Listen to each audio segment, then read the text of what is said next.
에베소서 6장 10절부터 20절에 있는 하나님의 말씀을 들으시기 바랍니다. 끝으로 너희가 주 안에서와 그 힘의 능력으로 강건하여지고 마귀의 간계를 능히 대적하기 위하여 하나님의 전신갑주를 입으라.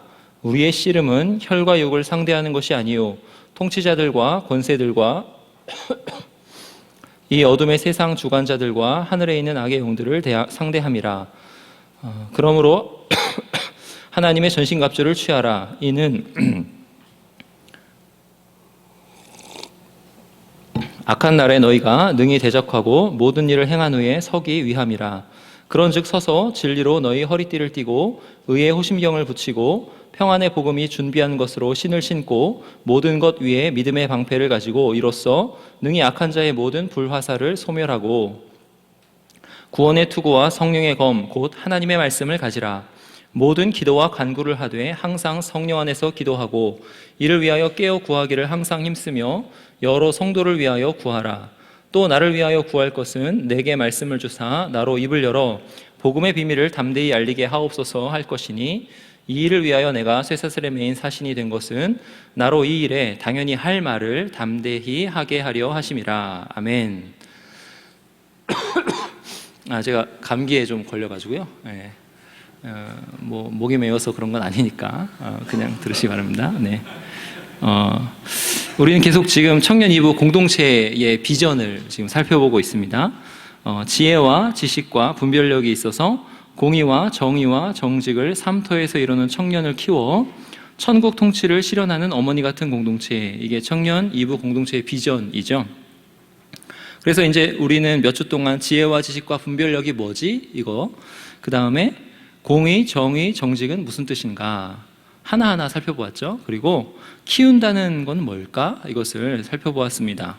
앞으로 살펴볼 것이 많이 있지만 하나님께서 저는 그만하라 하시는 줄 믿고 여러분에게 좀 숙제로 남겨드려요. 이 말이 무슨 뜻인가? 성경 말씀을 좀 이렇게 연결시켜가지고 깊이 곰곰이 생각해 보시기 바랍니다. 지난 2주 동안에는 우리는 키운다라는 개념을 살펴보았어요.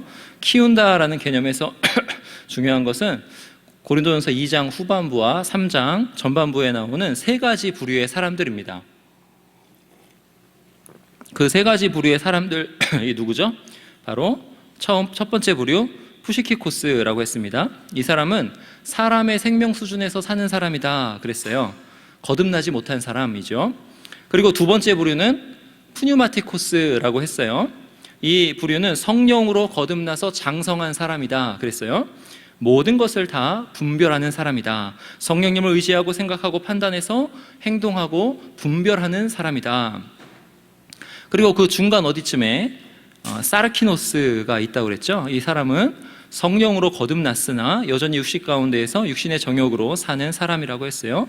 이런 사람을 가리켜서 바울은 어린아이라고 했습니다. 분별하지 못하는 어린아이라 그랬어요. 그래서 키운다는 것은 우리가 거듭나서 어린 아이의 상태에서 장성한 사람의 상태가 되게 하는 거죠. 그러니까 사르키노스에서 푸뉴마티코스가 되게 하는 것, 그게 키운다라는 거죠. 이것을 살펴보면서 거듭나는 것이 무엇인가를 살펴보았습니다. 요한복음 3장을 살펴보고 에스겔 36장을 살펴보았어요. 그래서 거듭난 사람은 성령으로 난 사람인데 그런 사람은 어떤 사람이냐면 돌 같은 마음의 사람이 아니라 살 같은 마음의 사람이라고 그랬어요. 이런 사람은 자기의 자아와 자기의 마음과 하나님의 말씀이 딱 만나면 어떻게 해요? 하나님의 말씀이 자기의 자아를 베어버리는 사람이라고 했어요. 여러분, 돌 같은 마음에는 칼이 잘 들어가지 않는다고 그랬습니다. 살 같은 마음이라야 칼이 잘 들어가 베어지는 거예요. 그래서 살 같은 그 마음에 하나님의 말씀이 검으로 작용해서 그 마음의 생각과 뜻을 감찰하고 드러냅니다.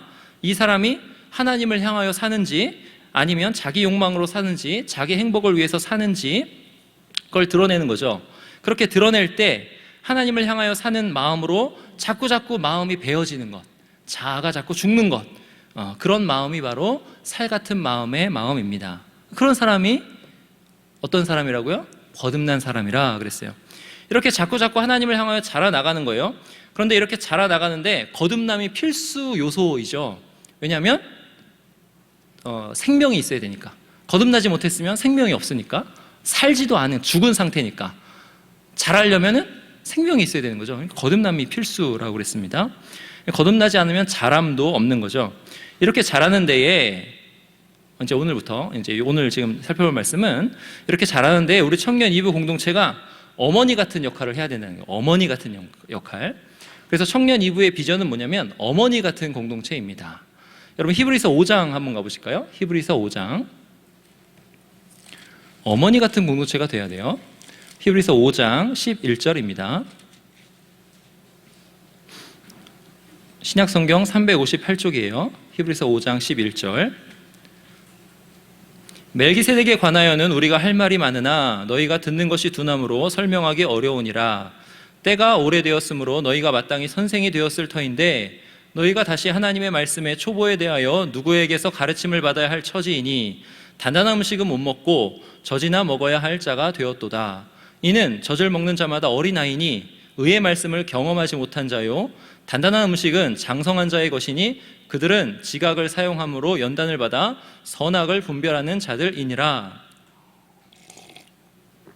여기에 보면 멜기세덱 이야기를 가리켜서 단단한 음식이라 그러죠. 단단한 음식이라.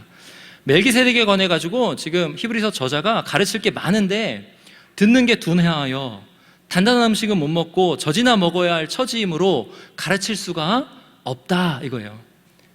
이렇게 하나님의 말씀이 음식에 비유됩니다. 그리고 하나님의 말씀을 가르치는 것을 어린아이에게 젖을 제공하는 것 그렇게 비유하는 거예요. 그리고 그렇게 하나님의 말씀을 양식으로 제공하는 그런 곳이 바로 어디냐면 교회예요. 교회. 우리가 교회에 나오는 이유는 뭐냐면 자꾸 하나님의 말씀을 들어가지고 깨닫고 그것을 양분 삼아가지고 하나님을 향해서 자라기 위해서 교회에 나오는 거예요. 이렇게 자라게 함으로 교회를 어머니라 그럽니다. 어머니. 교회를 어머니라고 칭하는 것은 교회 역사 대대로 우리 선배들부터 대대로 내려오는 거예요. 교회는 어머니라. 이렇게 말씀으로 그 말씀을 듣는 사람들이 하나님을 향하여 성장하도록 하는 사명은 모든 교회의 사명입니다. 우리 청년 이부만의 사명이 아니에요. 모든 교회의 사명입니다. 그 사명을 이렇게 어머니 같은 공동체가 청년 이부가 되어야 된다라고서 말로 표현한 것입니다. 이 사명을 성취하기 위해서는 여러 가지 요소가 필요해요. 먼저 성경을 잘 가르치는 설교자가 필요하죠. 그리고 그 다음으로 여러분에게는 뭐가 필요하냐면 좋은 마음밭이 필요합니다. 그 말씀을 살 같은 마음으로 받는 태도가 필요해요. 아무리 말씀을 잘 가르쳐도 그 말씀을 받는 그 마음밭이 좋은 밭이 아니면 열매는 맺을 수 없는 거예요. 성장을 할 수 없는 거예요. 반면 설교자가 조금 부족해도 말씀을 받는 마음밭이 좋은 밭이면 살 같은 마음이면 성장할 수밖에 없고 열매를 맺을 수밖에 없습니다. 여러분 여기서 계속 성장을 말씀하는데요. 성장은 생명의 생명됨이 성장입니다. 여러분이 생명을 가졌다는 것, 여러분이 어떤 영적인 생명을 가졌다, 거듭났다라고 하는 것은 필수적으로 성장한다라는 거예요. 성장하지 않으면 죽은 겁니다. 아무리 옆에서 이렇게 자극을 줘도 가만히 있으면 죽은 거예요. 그러니까 생명이 있다는 건 성장한다는 것입니다. 점점 성숙하는 거예요. 뭔가를 생산하는 사람이 되는 거예요. 장성하면 장성할수록 뭔가를 생산하는 사람, 이게 생명의 특징입니다. 거듭난 사람은 자라는 사람이에요. 어디를 향해서 자랄까요? 하나님을 향해서 자라는 사람이에요. 그렇게 자랄 때, 그렇게 사람이 거듭나서 하나님을 향해서 자랄 때 교회가 뭘 해주냐? 어머니같이 말씀을 양분 삼아서 자꾸 먹여서 자라게 한다라는 거예요. 이제 마지막으로 살펴볼 것은 천국 통치를 실현한다라는 말씀입니다. 여러분, 천국 통치를 실현한다라고 했을 때 사실은 이거는 신학적으로 말하면 좀 동의어 반복입니다. 동의어 반복이에요. 제가 써놓고 보니까 동의어 반복으로 썼더라고요. 왜냐하면 천국이라는 말 그 안에 바실레이아 톤 우라논이에요. 하늘들의 나라라는 뜻인데 그 천국이라는 말에 이미 통치의 개념이 들어가 있어요. 통치. 그러니까는 이제 천국 통치라 그러면 그 다스림 이렇게 동의어를 그러니까 같은 말을 반복한 거예요. 이 바실레이아라는 말에 통치, 다스림의 개념이 이미 들어가 있어요. 그럼에도 불구하고 통치라는 말을 반복적으로 쓴 것은 통치를 강조하는 거죠. 천국의 통치를 강조하는 거예요. 사실 천국이라는 말에는 여러 가지 사상이 들어갑니다. 제가 2017년도에 처음 여러분에게 와서 회개하라, 천국이 가까이 왔느니라 라고 설교했어요. 이분을 설교할 때 이미 말씀드렸습니다. 우리 잠깐 복습하자면 그 천국의 개념의 첫 번째는 뭐냐면 하나님이 충만하게 임재하신다, 이게 들어간다고 했습니다. 하나님께서 지금 온 우주에 충만히 거하신다. 우리가 인식하든 인식하지 못하든지 상관없이 우리는 지금 하나님을 호흡하고 하나님으로 하나님을 힘입어서 산다 그랬어요. 이 말은 범신론과는 다릅니다. 여기 있는 모든 만물이 다 신이다 이런 것과는 좀 다른 말이에요. 모든 만물이 다 하나님이다 이건 아니에요. 그러나 하나님이 모든 만물 안에, 그리고 모든 만물이 다 하나님을 의지해서 하나님이 모든 만물을 포함하셔서 충만하게 거하신다, 그거예요. 그게 천국이에요. 하나님이 지금 여기에 충만하게 임하신다는 거예요. 그리고 하나님을 생각할 때에 하나님은 인격을 가지신 분이라 했어요. 인격. 그래서 무한히 지혜로우시고 지식이 한이 없으시고 좋아하는 것이 있으시고 싫어하는 것이 있으시고 어떤 것을 뜻하시며 또 어떤 것은 뜻하지 않으시고 그리고 뜻하신 것은 반드시 이루시는 하나님이라 했습니다. 그렇게 인격을 가지신 하나님은 그리스 신화에 나오는 신들처럼 도덕적으로 불완전하거나 흠이 있으신 분이 아니다, 완전히 선하시다 그랬어요. 그래서 하나님이 뜻하시고 이루고자 하시는 것은 다 선하다 그랬어요. 근데 그렇게 선하게 모든 만물을 다스리신다 그랬죠. 이게 바로 천국의 두 번째 개념입니다. 하나님이 인격의 하나님이신데 무한히 선하신데 그 선하심으로 모든 만물을 다스리신다. 이게 천국의 두 번째 개념이에요. 천국은 하나님이 충만히 임재하신다, 그리고 그 선하신 하나님께서 온 우주 만물을 다스리신다. 이 두 가지 개념을 포함하는 말입니다. 천국이에요. 그리고 천국은 이미 임했다 그랬어요. 천국은 이미 임했습니다. 누가복음 11장 가보실까요? 누가복음 11장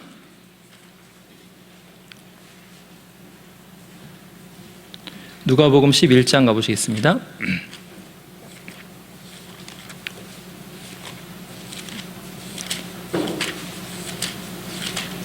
누가복음 11장 19절 거기 보세요. 누가복음 11장 19절 내가 바알세불을 힘입어 귀신을 쫓아내면 너희 아들들은 누구를 힘입어 쫓아내느냐? 그러므로 그들이 너희 재판관이 되리라. 그러나 내가 만일 하나님의 손을 힘입어 귀신을 쫓아낸다면 하나님의 나라가 이미 너희에게 임하였느니라. 천국은 이미 임했습니다. 예수님께서 하나님의 손을 힘입어서 귀신을 쫓아내실 그때에도 천국은 이미 임했어요. 예수님께서 이 땅에 오셨을 때 그때 이미 사탄과 악한 영들을 다 제압하시고 승리하셨습니다. 그때 천국은 이미 임했어요. 요한복음 16장 33절에 세상에서는 너희가 환난을 당하나 담대하라, 내가 세상을 이기었노라 말씀합니다. 아멘. 주님이 세상을 이기셨습니다. 그렇게 세상에 천국이 침투해 들어왔어요. 이미 승리했습니다. 여러분 잘 느껴지시지 않겠지만 이게 진리예요. 주님은 그래서 이렇게 말씀하세요. 이것을 너희에게 이르는 것은 너희로 내 안에서 평안을 누리게 하려 함이라 말씀하세요. 평안을 누리게 하려 함이라. 평안, 예수님 안에 평안이 있다는 거예요. 예수님 안에 평안이 있다. 이거 무슨 뜻이에요? 예수님 안에서 나는 이미 승리했다, 다 이겼다, 이거예요. 천국은 이미 임했습니다. 사탄과 악의 영들은 이미 패배하였어요. 그들이 기세등등하게 교회를 공격하고 교회는 방어하고 수비하고 이렇게 하고 있는 게 아니에요. 만약에 우리가 수비하고 있고 사탄이 공격하고 있다 이렇게 생각한다면, 여러분이 이렇게 생각한다면 그거는 사탄의 거짓말에 속고 있는 거예요. 저들은 패했고요, 우리는 승리했습니다. 천국은 이미 임했습니다. 여러분, 세계 제2차 세계대전이 연합군의 승리로 끝났죠. 일왕이 항복했습니다. 무조건 항복했어요. 그때 오노다 히루라는 일본군 하급 장교가 전쟁이 끝났는데도 그 필리핀의 정글에 숨어가지고 항복하지 않고 나는 항복 믿지 않아 이러면서 28년 동안 정글에서 살았다 합니다. 그렇게 살면서 고생하면서 살았어요. 특히 하루에 하루도 그 밤에 하루도 발 한 번 뻗지 못하고 편한 옷으로 갈아입지 못하고 그 군복에 군화를 신고 이렇게 잤다고 합니다. 이렇게 고생하면서 이미 임한 평화 체제를 거부하고 살았어요. 근데 그가 어떻게 그렇게 28년 동안 정글에서 살아남았냐면 밤을 틈타서 막 마을에 몰래 내려와서 생필품이나 식량을 몰래 약탈해가지고 그렇게 식량을 얻으면서 생존을 유지했습니다. 그래서 그가 사는 그 정글 가까운 그 마을은요, 그 사람 때문에 상당히 많은 피해를 보았다고 해요. 그럼 마치 이것과 같습니다. 아무리 오노다 히루가 자기가 사는 정글의 근처 마을을 약탈하는 데 성공을 많이 해도 전쟁에서 이미 패한 사실은 바뀝니까? 바뀌지 않습니까? 바뀌지 않아요. 전쟁은 이미 패했습니다. 이미 패했어요. 이처럼 하나님을 대적하는 세력, 악의 세력은요, 절대 우세하지 않습니다. 그들이 열세예요. 교회가 우세합니다. 교회가 그들을 공격하는 입장이에요. 사탄과 악한 영들이 교회의 공격을 방어하는 입장입니다. 그들의 공격은요, 뭐냐면 어떻게 해서든지 자기들에게 임할 심판을 늦춰보려고 발악하고 있는 공격이에요. 요한계시록에 이렇게 말씀합니다. 또 그들을 미혹하는 마귀가 불과 유황못에 던져지니, 마귀가 불과 유황못에 던져져요.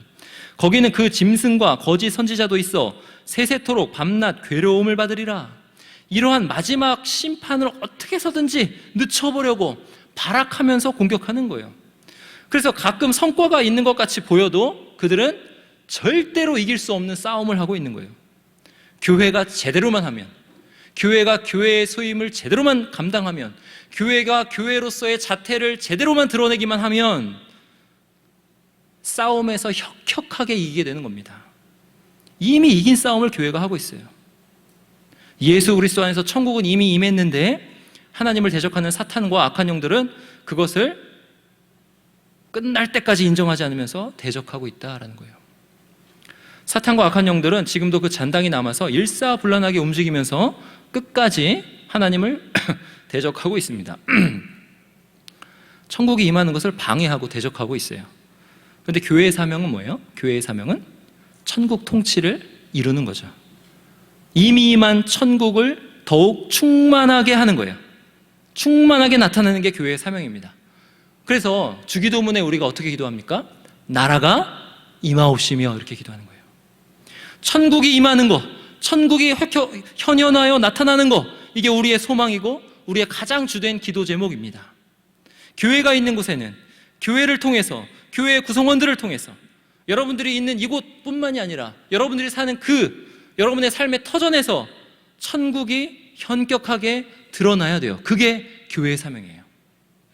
우리는 이런 의미에서 하늘과 땅을 잇는 통로입니다.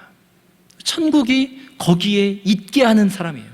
내가 거기에서 천국을 맛보고 거기에 있는 사람들이 다 천국을 맛보게 하는 사람들이 바로 우리입니다. 그런데 세상에서는 아직 사탄과 악한 영들이 천국이 그렇게 나타나는 것을 적대하고 방해하고 있죠. 그럼 어떻게 해야 됩니까? 여기서는 못하게 하고 우리는 해야 되겠고, 그럼 어떻게 해야 돼요? 전쟁을 해야 되죠. 전쟁해야 돼요. 전투를 벌여야 됩니다. 성경을 잘 보면요, 교회를 향해서 교회는 항상 전투하는 특징을 지닌다 이렇게 얘기합니다. 전투의 목적은 천국을 드러나도록 하는 거예요. 이런 전투를 영적 전쟁이라 해요. 그래서 성경을 잘 연구한 사람들이 이러한 교회의 특징을 가리켜 전투하는 교회라 합니다. 전투하는 교회. 교회는 항상 전투하는 교회로 있어야 된다는 거예요. 우리 영적 전쟁이라고 하면 보통 생각하기를 이런 걸 생각해요. 막 기도를 하는데 저 뒤에서 막 어떤 권사님이 내가 예수의 이름으로 명하노니 사탄아 떠나갈지어다, 예수의 이름으로 명하노니 사탄아 떠나갈지어다, 막 그래요. 이거 영적 전쟁이라고 생각하죠. 또는 옛날에 귀신 들린 사람이 이제 교회에 있을 때가 있는데 오면 막 안수하기도 하고 막 때린다, 이거 안찰이라고 그러죠. 막 때리면서 내가 예수님의 이름으로 명하노니 뭐 사탄아 떠나갈지어다, 귀신아 더러운 귀신아 나가라, 뭐 이런 걸 영적 전쟁이라고 생각합니다. 여러분, 물론 이러한 싸움이 없는 것은 아닙니다. 지금도 그 선교의 치열한 현장에서는 이런 일들이 일어납니다. 분명히 영적 전쟁이 있고요, 어떤 영적 전쟁의 전선에서는 이런 일들이 일어나요. 그러나 우리가 항상 당면하고 있는 영적 전쟁은 이런 것은 아닙니다. 우리는 영적 전쟁을 항상 하고 있는데 이런 건 아니에요. 우리는 이 전투하는 교회로서 항상 전쟁하는 것 가운데 있지, 뭐 어려운 일이 닥치면 그때 물러가라 이런 게 아니에요. 귀신 들린 사람이 와가지고 그때 물러가라 그러는 게 아니에요. 항상 전쟁하고 있는 거예요, 우리는. 또 어떤 사람들은 영적 전쟁을 오해해가지고 정부가 어떤 악한 정책을 펴거나 할 때 나가서 반대 집회를 하는 거, 이런 것을 영적 전쟁이라고 생각합니다. 나가서 막 어떤 교회는 통성 기도를 막 합니다. 막 밑에서 떼굴떼굴 구르면서 통성 기도를 하고 막 그래요. 그런 것을 영적 전쟁이라고 생각해요. 왜냐하면 이제 오늘 본문 12절에 보시면, 에베소서 6장 12절에 보시면 통치자들과 권세들 이렇게 나오니까 뭐 이게 악한 정부다 이렇게 생각합니다. 근데 그렇지 않습니다. 그렇지 않아요. 여기 나오는 통치자들과 권세들은요, 그 뒤에 나오는 대로 하늘에 있는 악의 영들을 가리켜요. 하늘에 있는 악의 영들이에요. 영들. 보이는 정부가 적이 아닙니다. 적이 아니에요. 어떤 지역을 관장하고 있는 보이지 않는 악한 영들이에요. 그들이에요. 영들이에요. 그것들이 적이에요. 정부를 대항하는 싸움도 영적 전쟁이 아닙니다. 우리가 항상 전쟁하고 있는데, 항상 하는 전쟁은 생각 전쟁입니다. 생각 전쟁. 영적 전쟁은 생각 전쟁이에요. 우리 한번 따라해 볼까요? 생각 전쟁. 생각 전쟁이에요. 영적 전쟁은. 이것을 깊이 생각하시기 바랍니다. 여러분은 항상 영적 전쟁 가운데 있는데 생각 전쟁이에요. 본문 11절에 보시면 우리가 대적해야 될 것은 마귀의 간계입니다. 간계. 간계는 뭐냐면 마귀가 원하는 것을 얻으려고 사기치는 거예요. 사기는 뭘로 쳐요? 거짓말로 치죠. 아주 교묘한 사기. 이걸 간계라고 합니다. 마귀의 공격 무기가 바로 이 간계예요. 거짓말, 사기 이거예요. 그래서 14절 이하에서 전쟁에 임할 때 무장을 하는데 무엇으로 무장하라고 하는지를 잘 보시면 그걸 알 수 있어요. 제일 처음에 나오는 게 뭐예요? 진리예요. 진리. 여러분, 거짓말로 지금 전쟁을 걸어오고 있어요. 그러면 뭘로 무장해야 돼요? 진리로 무장해야 돼요. 진리로. 그 이하에 보시면 의로 무장하라, 평안의 복음으로 무장하라, 믿음으로 무장하라, 구원으로 무장하라, 그리고 말씀으로 무장하라 그래요. 이게 다 생각과 연결되는 거예요. 생각. 사탄의 거짓말을 어떻게 대적할까? 바른 생각으로 대적하라는 거예요. 바른 생각을 하면서 싸워 이기라는 거예요.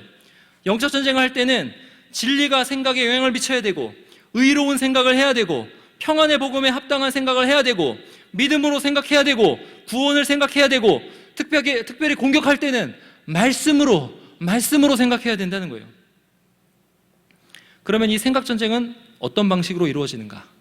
사탄은, 마귀는 어떻게 공격하고 우리는 또 어떻게 방어하고 어떻게 공격하는가? 이걸 한번 살펴봅시다. 잘 보시면요, 오늘 본문을 잘 보시면 여러분, 우리가 이걸 왜 다루냐면 천국을 임하게 하려고 다루는 거예요. 천국을 임하게 하려면 싸워야 되니까 이걸 놓치지 마세요. 이거 천국을 임하게 하려고.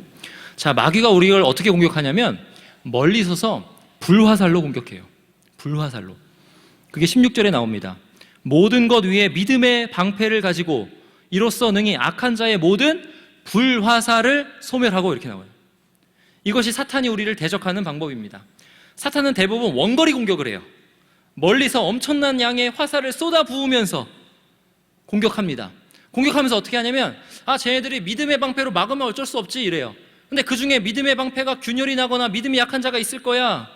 그런 사람은 화살에 맞아 죽겠지. 이런 식으로 공격하는 거예요. 멀리서 불화살을 이렇게 쏘면서 공격합니다. 여기서 우리가 사탄에 대해서 알아야 할 게 있어요. 사탄이 왜 이렇게 불화살로 공격할까? 여러분, 적을 알아야 효과적으로 싸울 수 있잖아요. 사탄이 왜 불화살로 공격할까요? 여러분, 우리가 많이 사탄에 대해서 오해하는 것 중에 하나가 뭐냐면, 사탄은 어디에나 있다 이런 생각을 해요. 사탄은 어디에나 있다. 그리고 또 두 번째 우리가 잘못 생각하는 건 뭐냐면, 사탄은 내 생각을 알고 있다 이렇게 생각해요. 이 악한 영들은 내 생각을 알고 있다 이렇게 생각해요. 여러분, 사탄이 어디에나 있습니까? 사탄이 내 생각을 알고 있습니까? 그렇지 않아요.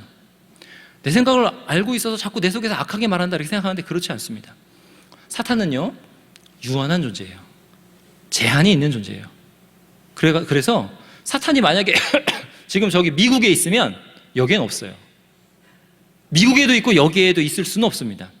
사탄은 한 번에 한 곳에 있을 수밖에 없어요. 그렇게 유한한 존재예요.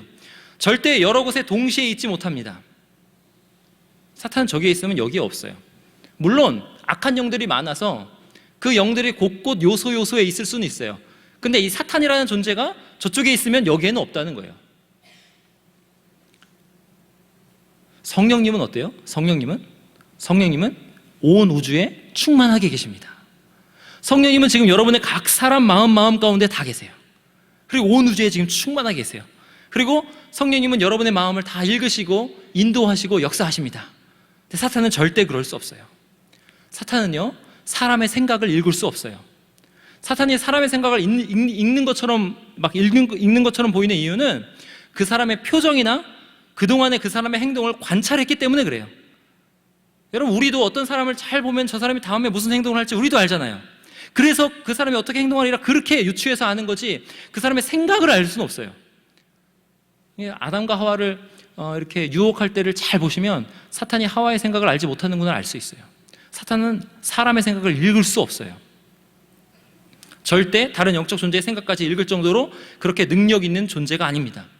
게다가 사탄과 악한 영들은 숫자가 그렇게 많지도 않아요. 일일이 여러분 지금 여기 이만큼 앉아있는데 여기 여러분 옆에 다 앉아가지고 다 졸리지, 설교 안 들리지 막 그러면서 이렇게 꼬시고 있지 않아요. 여러분이 졸린 건 여러분 피곤해서 그래요. 그렇게 할 수가 없어요. 숫자가 그렇게 많지 않아요. 거짓말로 다 공격할 수 없어요.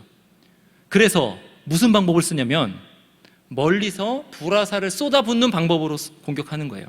왜? 숫자도 적고 여기 있으면 저기 못 있으니까 갈 수도 없고 일일이 다 마크할 수도 없이 숫자도 적으니까 불화살을 쏟아붓자 이렇게 공격하는 겁니다. 그게 뭐냐면요, 생각을 바꿀 만한 매체를 활용하는 거예요. 생각을 바꿀 만한 매체, 각종 매체를 통해서, 영향력 있는 저 정부를 통해서, 정부의 유명한 사람들을 통해서, 아주 영향력 있는 어떤 연예인도 될 수 있어요. 연예인을 통해서 그런 사람들을 넘어뜨림으로 아주 영향력 있는 목사님도 될 수 있어요. 그런 사람을 넘어뜨림으로 인해서 믿음을 교란하는 작전을 펴는 겁니다. 단적인 예로 여러분 포털 아시죠? 다음이나 네이버 같은 포털이 생기고 나서 지금까지 1위부터 10위까지 기사나 1위부터 5위까지 기사를 한번 쭉 보시면 그 기사가 다 좋은 기사였던 적이 있나요? 한 번도 없어요. 좋은 기사가 하나 올라오려면 올라올까 말까예요. 대부분 다 1위부터 5위까지 굉장히 무섭고 굉장히 그런 이상한 일들이 다 기사로 올라와요. 누가 누구를 어떻게 잔인하게 죽였는지 이런 게 올라와요. 어떤 정치인이 어떤 막말을 했는지, 경제가 얼마나 어려운지, 어떤 유명한 부부가 이혼을 했는지, 며칠 동안 1등이더라고. 3일 동안 1등이었나 이혼 이런 거. 이런 뉴스가 주를 이루어요. 이런 뉴스들로 사탄이 전하는 거짓말은 뭐예요? 그래, 세상은 악해. 하나님이 선하시다고? 그럼 왜 그렇게 세상이 악한데? 이런 거짓말이에요. 여러분, 뉴스를 다 맨날 이런 걸 봐서 그렇지, 미국에서 총기 난동으로 죽이는 그 현장, 총기 난동으로 사람을 죽이는 그 끔찍한 현장에도 나를 쏴라, 어린아이가 나 먼저 쏘세요, 이런 아름다운 일들이 있다고요. 이런 사랑으로 두려움을 이겨내는 선한 일들이 있다고요. 그 악한 현장에도. 근데 그게 포털에 나옵니까? 안 나와요. 세상에 악이 있는 만큼 그 악을 엄청나게, 그 악을 이렇게 상쇄할 만한, 그리고 그 악보다 그 악이 어떻게 선으로 이루는지 모르는 그 엄청난 선들이 많은데 그 선들은 우리의 눈에 안 보여요. 선이 있는지도 모르겠어요. 계속적으로 어떻게 합니까? 세상은 이렇게 악해. 그런데도 하나님이 선하시다고? 그런데도 하나님이 너네를 사랑한다고? 이렇게 불화살을 쏘아내는 거예요. 불특정 다수에게 쏘아내는 것입니다. 근데 그 중에서 믿음이 있는 사람은 믿음의 방패를 가지고 다 막으면서 가겠지만, 믿음이 약하거나 시험에 든 사람은 점점 이 거짓말에 속아서 불화살을 맞아 실족하게 되는 겁니다. 하나님 진짜 계신가? 하나님 계시다면 왜 나는 이렇게 힘들게 살지? 이렇게 생각하는 거예요. 여러분, 계시록 12장에 보면 용이 땅에 내어 쫓깁니다. 물을 강같이 토한다라는 말씀이 나와요. 여자의 뒤에서 뱀이 그 입으로 물을 강같이 토하여 여자를 물에 떠내려가게 하려 하되, 이렇게 나와요. 물에 떠내려가게 한다. 이 시대에 갖가지 사상적 조류, 뭐가 진리인지 모르겠는, 뭐가 거짓말이고 뭐가 맞는지를 모르겠는 그런 갖가지 사상적 조류로 물을 확 공격하는 거예요. 다 거짓된 것들. 그런데 그런 거짓말들로 교회를 혼란하게 해가지고 사람들의 사상체계를 어지럽혀서 할 수만 있다면 믿는 자도 거짓으로 유혹하고, 그렇게 해가지고 하나님에게 떨어뜨려서 멸망받게 하려고 한다는 거예요. 그게 사탄이 불화살로 공격하는 거예요. 생각전쟁이에요. 생각전쟁. 거짓말을 무기로 해서 사람들을 무차별적으로 공격하는 것입니다. 사탄은 그렇게 전쟁하는데 우리는 어떻게 전쟁할까요? 우리는 사탄의 공격에 맞서서 우리는 접근전을 합니다. 우리는 접근전을 해요. 우리는 숫자가 많잖아요.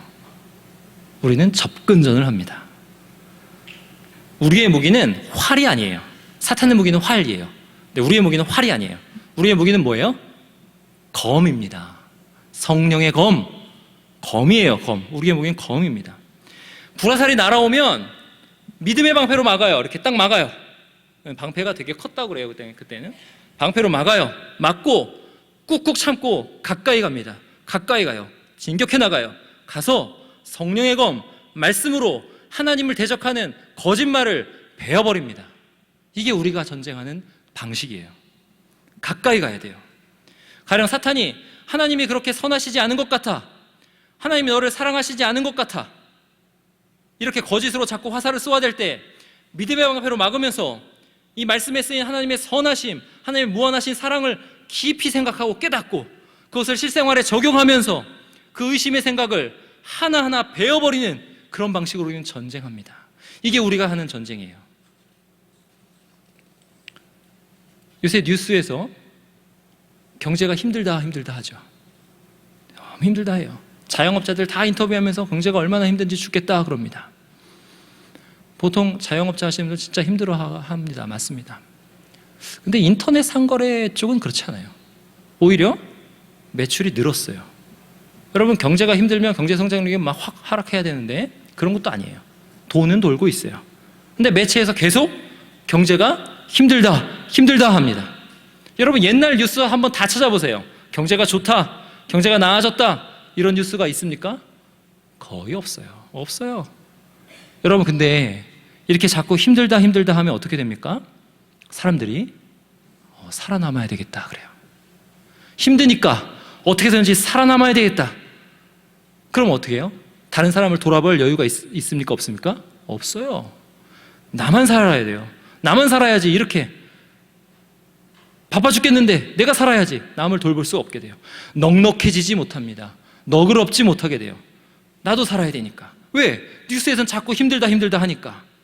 이런 상태에서 누가 나를 딱 건드리면 왜 내가 힘든 것을 이해해 주지 못합니까? 하면서 그 사람을 공격하죠. 그만큼 넉넉하지 못한 거예요. 그 사람을 원수 대하듯이 합니다. 근데 성경은 말씀합니다. 천국이 이미 임했다. 하나님이 온 우주에 충만히 계시고 하나님이 모든 것을 책임져 주시고 하나님이 누구든지 하나님께만 오면 받아주시고 극진히 사랑으로 대접해 주시고 그 사람의 영원을 책임져 주신다. 이렇게 성경은 말씀합니다. 여러분, 제가 마태복음 계속 말씀 안 드리면서 산상수훈 계속 강조해서 드린 말씀을 상기해 보세요. 공중의 새를 보라. 심지도 않고 거두지도 않고 창고에 모아들이지도 아니하되 너희 하늘 아버지께서 기르시나니 너희는 이것들보다 귀하지 아니하냐. 들의 백합화가 어떻게 자라는가 생각하여 보라. 수고도 아니하고 길쌈도 아니하느니라. 그러나 내가 너희에게 말하노니 솔로몬의 모든 영광으로도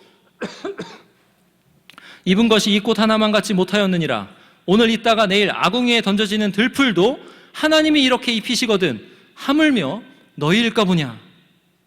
공중의 새를 하늘 아버지께서 얼마나 윤택하게 기르시는가 보라.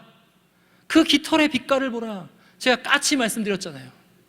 그 검은색인데 푸른빛이 도는 그 윤기가 흐르는 그 검은색. 근데 눈이 왔어요. 먹을 게 하나도 없어 보여요. 근데 그 먹을 게 하나도 없는 그 겨울에 까치의 그 깃털 색깔을 보세요. 얼마나 파라라 예쁜지. 그렇게 깃털이 윤기나게 쫙 하나님이 입히신다는 거예요. 여러분, 여기 백합화라고 나오는데 백합은 뭐 좋아 보이는 풀이잖아요. 근데 거기서 백합은 들풀이에요. 우리에게 민들레입니다. 민들레. 여러분, 길을 가다가 아스팔트 사이나 이 시멘트 사이에서 나와 있는 그 민들레 보세요. 얼마나 빼쪽에 이렇게 나와 있는 민들레가 얼마나 예뻐요. 그 콘크리트 사이에서도 뿌리를 내려서 예쁘게 꽃을 피우는 그 민들레를 보세요. 하나님이 그렇게 들풀을 입히시는데 너희일까 보냐? 너희는 누구예요? 하나님의 아들들, 딸들. 그것들보다 훨씬 소중한 하나님의 아들, 딸들이에요. 뭘 염려하느냐 하는 거죠. 예수님의 가르침입니다. 하나님을 가장 잘 아시는 예수님의 가르침이에요. 하나님이신 그분의 가르침이에요. 이 말씀으로 너희가 너희 살 길을 보장해 놓지 못하면 너희 망해 비참한 노후를 맞이할 거야. 하나님이 너네 책임져 주시지 못하죠. 그거는 그냥 성경에 있는 말이야. 그건 그냥 그거고 너네 경제 상황을 봐. 아니야. 너네 빨리 살 길을 찾아야 돼. 사실 하나님 너네 그렇게 사랑 안 하셔. 저 사람은 사랑하는지 몰라도 너네 사랑 안 하셔. 이런 거짓말을 앞에 말씀드린 그 말씀으로 믿음의 화정 가지고 와서 베어버리는 거예요. 성령의 검으로 사탄의 거짓말을 자꾸 베어버리는 싸움을 우리가 감당하는 겁니다. 우리 중에서 자꾸 시험 보는 친구 있죠? 자꾸 어떤 고시를 보는 친구 있어요? 자꾸 근데 떨어져요. 떨어져서 힘들어하는 지체에게 걱정하지 마. 하나님이 너의 인생 책임지셔. 하나님 너를 사랑하셔. 하나님이 너의 영혼을 책임지셔. 너의 영혼을 책임지시기 위해서 아들을 보내셨어. 희생하셨어. 그러셨는데, 그렇게 무한한 값을 치르셨는데 네가 망하도록 그냥 두실 것 같아? 절대 아니야. 절대 아니야. 하나님 너를 영원히 책임지셔. 그러니까 두려워하지 마. 걱정하지 마. 믿는 마음으로 다음에 또 시험 봐. 괜찮아. 떨어져도 돼. 괜찮아. 이렇게 진리의 말씀으로, 성령의 검이 하나님의 말씀으로 다가가서 그가 안고 있는 그 두려움, 사탄의 거짓말 때문에 가지고 있는 그 두려움을 베어버려야 되는 거죠. 이게 바로 교회가 할 일이에요. 교회가 그렇게 할 때 사람에게 하나님에 대한 바른 관념이 생기고 하나님의 선하심과 하나님의 그 사랑이 생기고 하나님이라는 그런 믿음이 생기고 천국이 거기에 나타나게 되는 것입니다. 사탄과 악한 영들은 자꾸 멀리서 화전을 쏘고 홍수를 일으켜서 믿는 자들의 믿음을 흔들어 놓습니다. 하나님을 의심하게 합니다. 하나님을 의심하게 하면 하나님께 떨어뜨려 놓는 거예요. 그렇게 멸망시키려고 합니다. 그에 대해서 교회는 자꾸 하나님의 말씀으로 가까이 가서, 여러분의 삶의 터전에 가까이 가서, 여러분 힘들어하는 여러분의 지체에게 가까이 가서 여러분이 가지고 있는 천국을 가지고 여러분이 누리고 있는 천국으로 말씀을 사용해서 그 사람이 가지고 있는 의심을 자꾸 베어버리는 싸움을 하는 것입니다. 아니다. 하나님은 무한히 선하시다. 하나님은 너희를 무한히 사랑하신다. 하나님이 세상을 이처럼 사랑하셔서 독생자를 주셨다. 하나님의 사랑은 이처럼 무한하시다. 온 우주를 동원하시고 천군과 천사를 동원하시고 자기 하나뿐인 아들까지 희생시키시면서까지 너희를 사랑하신다. 이렇게 가까이 가서 말씀으로 의심을 베어버리는 것입니다. 이게 바로 교회가 감당해야 될 영적 전쟁이에요. 매일매일 끊임없이 싸워야 될 전투하는 교회의 모습입니다. 여러분의 생각 속에서도 싸우고 이 세상을 향해서도 싸우고 여러분 옆에 있는 시리에 빠져있는 그 지체를 위해서도 말씀으로 싸우는 것입니다.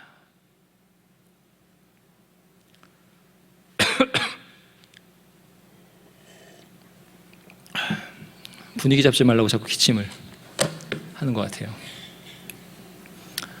흥분하진 않았는데 자꾸 기침이 나오면서 분위기가 깨지면서 분위기를 더 유하게.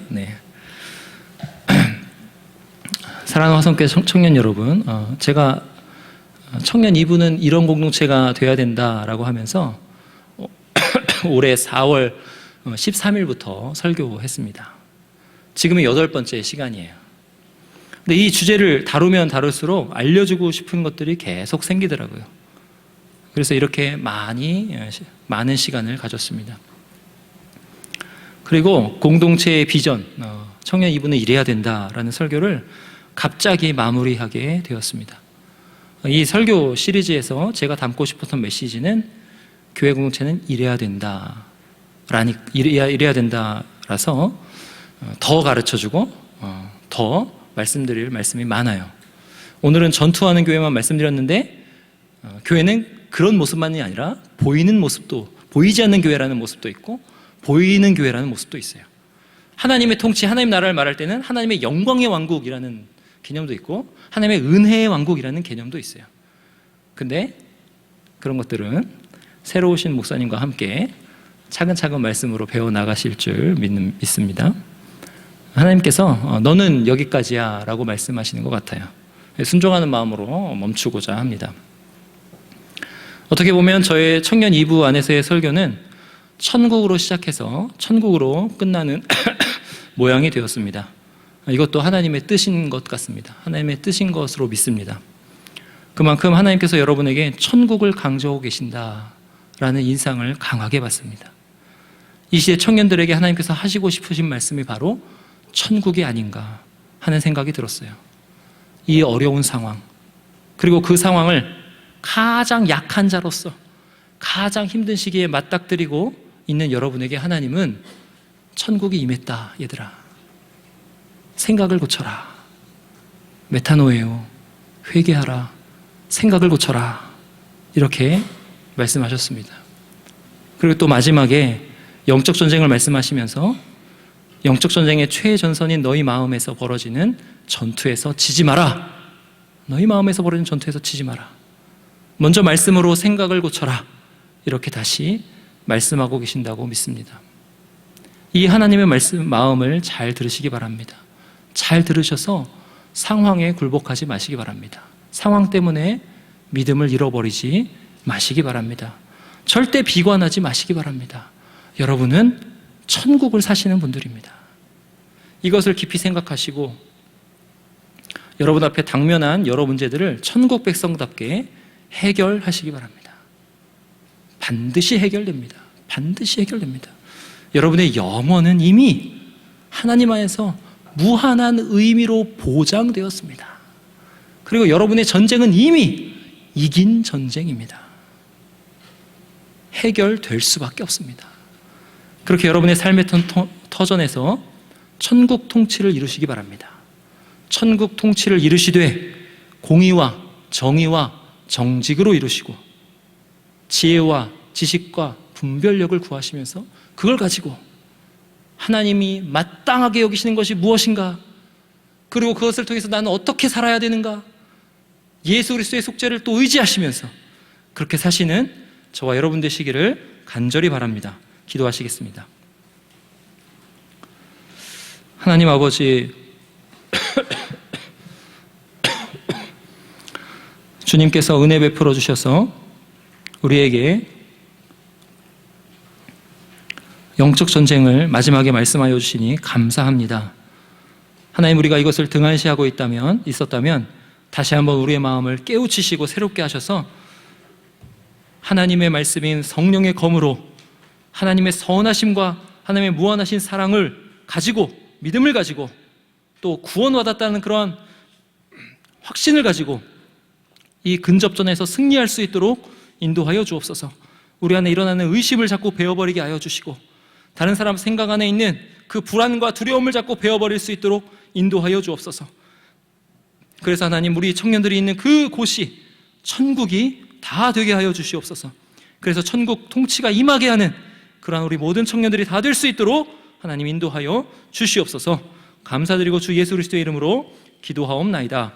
아멘.